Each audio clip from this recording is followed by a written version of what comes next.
Annick et Alain, nous venons de terminer notre deuxième journée de pèlerinage à Assise. Que pouvez-vous nous dire? Alors nous avons vécu une journée très dense. Déjà nous avons été marqués par la lumière et le soleil qui ont illuminé cette journée.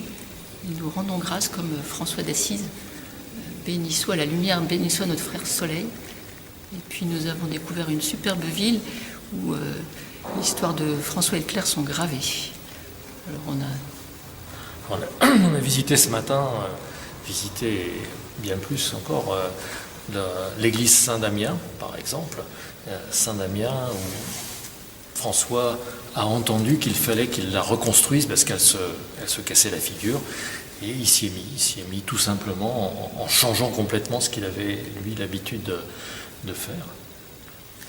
Donc d'abord, on s'est recueillis devant la croix de Saint-Damien, qu'on connaît, enfin que beaucoup de monde connaissent, mais bon, c'était très touchant d'admirer cette croix où se manifeste la mort de Jésus et toute la souffrance, mais aussi la vie avec ses yeux grands ouverts, et puis la tendresse de Dieu avec cette main, et puis tous ceux qui sont autour de Jésus. Voilà, puis après on a continué notre petite pérégrination. Alors on a été dans la basilique Saint-François avec tous ses étages, avec des splendides décorations, notamment ce portrait de Saint-François. Et puis on a fini notre après-midi dans la salle du dépouillement. Alors le dépouillement, c'est un moment un peu célèbre dans la ville, c'est parce que c'est là que François a rendu ses vêtements dans un procès entre guillemets qui l'opposait à son père.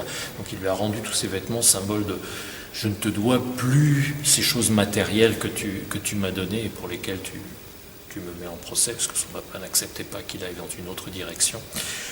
Et dans cette salle est venu au début de son pontificat notre pape François, et là il a parlé de ce dépouillement de François en disant c'est aussi pour nous une invitation à sortir des mondanités, à sortir de tout ce qui nous rattache à certaines formes du monde, par exemple tout ce qui est dans notre culture, tout ce qui est dans notre éducation, mais qui est plutôt riche, qui est plutôt aisé.